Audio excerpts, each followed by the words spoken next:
कल्याण सिंह गौरे जी की माता जी का स्वर्गवास हो गया था। आज उनके परिवार में कार्यक्रम था, उस कार्यक्रम में शामिल होने आया था। इस दुख की घड़ी में और जो कार्यक्रम माता जी के न रहने पर संपन्न हो रहा है, उस कार्यक्रम में मैं शामिल होने आया था। ये कन्नौज क्षेत्र और इनका गांव और आसपास का क्षेत्र हम लोगों के लिए नया नहीं है। राजनीति की जब शुरुआत हुई थी, इसी क्षेत्र के लोगों से मिलकर के और इसी क्षेत्र के लोगों ने समाजवादी पार्टी को आगे बढ़ाने का काम हमेशा किया है। भैया, पीडीए फार्मूला पे क्या हरियाणा में चुनाव लड़ेगी सपा? ये कहाँ चुनाव लड़ना है, ये पार्टी तय करेगी। और भविष्य में समाजवादी पार्टी राष्ट्रीय पार्टी कैसे बने, उस दिशा में समाजवादी कार्यकर्ता नेता हम लोग लगातार काम करते रहेंगे। भैया, कल मुख्यमंत्री ने कहा है लाल टोपी वालों के काले कारनामे अब सामने आ रहे हैं, क्या कहेंगे? देखिए, कभी कभी लोगों को सदमा लगता है। आप सब लोग जानते हो, जब सदमा लग जाता है तो कुछ लोग बोलते हैं, और कभी किसी के चोट लग जाए तो कुछ और बोलते हैं। जो लाल रंग है उसको समझना पड़ेगा। ये लाल रंग क्रांति का है, लाल रंग हमारे इमोशंस का है, ये लाल रंग मेल मिलाप का है। ये कार्यक्रमों का हमारे जब बहुत पारिवारिक कार्यक्रम होते हैं, उसमें सबसे ज्यादा रंग अगर कोई दिखाई देता है तो लाल रंग दिखाई देता है। हम जब खुश होते हैं तो आप देखते होंगे हमारे चेहरे लाल हो जाते हैं, दुखी हों तो हमारे चेहरे लाल हो जाते हैं। ये लाल रंग इमोशन का है। हमारे मुख्यमंत्री जी इमोशन नहीं समझ सकते हैं। और देखो, हमारे यहाँ तो बाल भी हैं सर पे, तो कम से कम ये टोपी उन लोगों के भी काम आ सकती जिनके बाल ना हो, गंजे जो लोग हों।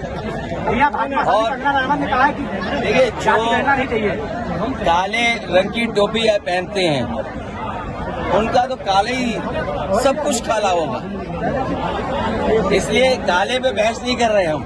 हमारा लाल रंग मेल मिलाप का है, अगर खुशी का है, त्योहारों का है। हमारी देवियों के जितने कार्यक्रम संपन्न होते हैं, दुर्गा माँ का लाल रंग, हमारे पारिवारिक कार्यक्रम होते हैं, लाल रंग सबसे ज्यादा इस्तेमाल होता है। आखिरकार नाराजगी क्या है? इसीलिए मैंने कहा, ये जो हार का सदमा है, जो हार की वजह से सदमे से नहीं उभर पा रहे हैं, इसलिए उन्हें हर जगह लाल रंग दिखाई दे रहा है। भैया, कई स्टेशनों के नाम जो है वो चेंज किए गए हैं, उसमें आपका भी ट्वीट सामने आया है। आज अस्पतालों की हालत क्या है? आज अस्पतालों की हालत क्या है? जो अस्पताल बनाए गए थे समाजवादी सरकार में, वो भी अस्पताल नहीं चला पा रहे। स्कूल की व्यवस्था ठप हो गई, बच्चों को जो फल मिलते थे वो नहीं मिल पा रहे हैं, खाना जो स्वादिष्ट मिलना चाहिए वो नहीं मिल पा रहा, ड्रेस नहीं, कपड़े नहीं, उनके पास पढ़ाई के लिए कोई इंतजाम नहीं। और जो महंगाई बढ़ गई है, इन्हें लाल रंग याद आ रहा है, लेकिन जो महंगाई बढ़ गई उसका याद नहीं आ रहा है इनको। जो बेरोजगारी फैली उसके बारे में नहीं बोलेंगे। तो ये तमाम सवाल हैं जिन सवालों का सरकार के पास जवाब नहीं। कन्नौज के लोग क्यों भूल जाते हो? इसी जिले में एक बेटी को बताओ पिता क्या चाहता था। इसी जिले में क्या एक बेटी को नहीं लटका दिया गया, जान नहीं चली गई उसकी? कोई चर्चा कर रहा है उसके बारे में? और बगल का जिला है, दो लोगों की जान गई, कि हत्या की गई, कि आत्महत्या कर ली। सरकार के पास क्या जवाब है? सरकार के पास कोई जवाब हो तो बताए सरकार। और यहाँ पर इसी जिले में क्या बेटी को एक फांसी पर नहीं लटका दिया गया? उसके परिवार वाले क्या संतुष्ट हैं उससे, जांच से? और केवल यही नहीं, 2 जिले नहीं, पूरे उत्तर प्रदेश में देख लो, हर दिन घटना हो रही है बेटी के ऊपर। छोटी छोटी बालिका हैं, उनके साथ घटनाएं हो रही हैं। सरकार क्या कर रही है आखिरकार? सरकार इसीलिए जानबूझ करके इधर उधर वाली बात कर रही है, क्योंकि वो सरकार की जिम्मेदारी है कि सुरक्षित हमारी माताएं बहनें रहें। कोई दिन नहीं जा रहा जिस दिन चेन स्नैचिंग नहीं हो रही हो। सीसीटीवी में हम लोग देख रहे हैं, लगातार वो घटनाएं मिल रही हैं, सूचनाएं मिल रही हैं। आप देखिए, पूरे उत्तर प्रदेश में जो हमारे व्यापारी हैं, उनके यहाँ लूट हो रही, सुल्तानपुर में करोड़ों रुपए की लूट हो गई, सरकार क्या सो रही थी? सोचिए आप, दिन दहाड़े लूट हो गई, सीसीटीवी में कैद है, हर कैमरे पे चल रहा है, हर न्यूज चैनल पे चल रहा है। और उसके बाद ऐसा ही नहीं कि घटना और नहीं हुई है उत्तर प्रदेश में, और जिलों से भी खबरें आ रही है कि जहां पर घटना इस तरह की लूट की हुई है। तो सरकार क्या सो रही है? क्या करी सरकार?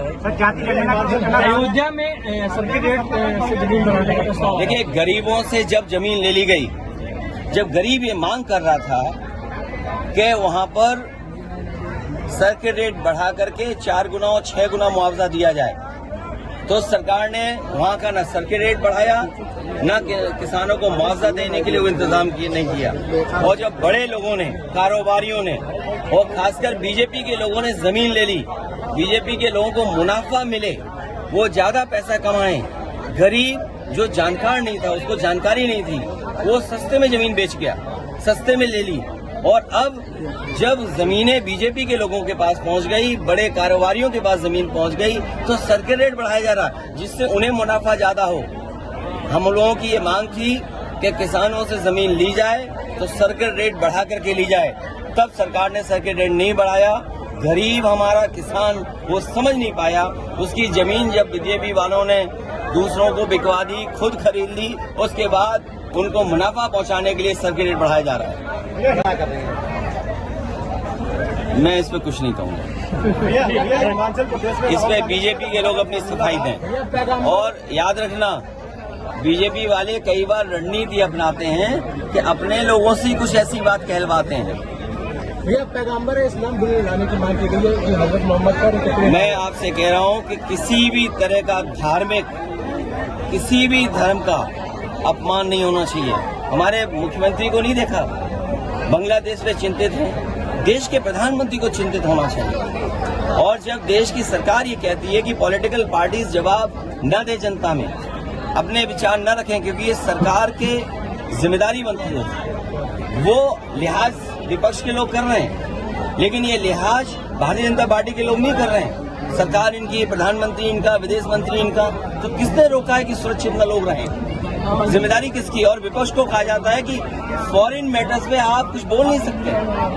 हिमाचल प्रदेश में प्रधानमंत्री और सैलरी लेना बंद कर दी है। राहुल गांधी का जो खटाखट फार्मूला था, अब तो सैलरी लेना बंद कर दिया भाई। जीएमडी नीचे, चलिए, पत्रकार साथियों का भी बहुत धन्यवाद।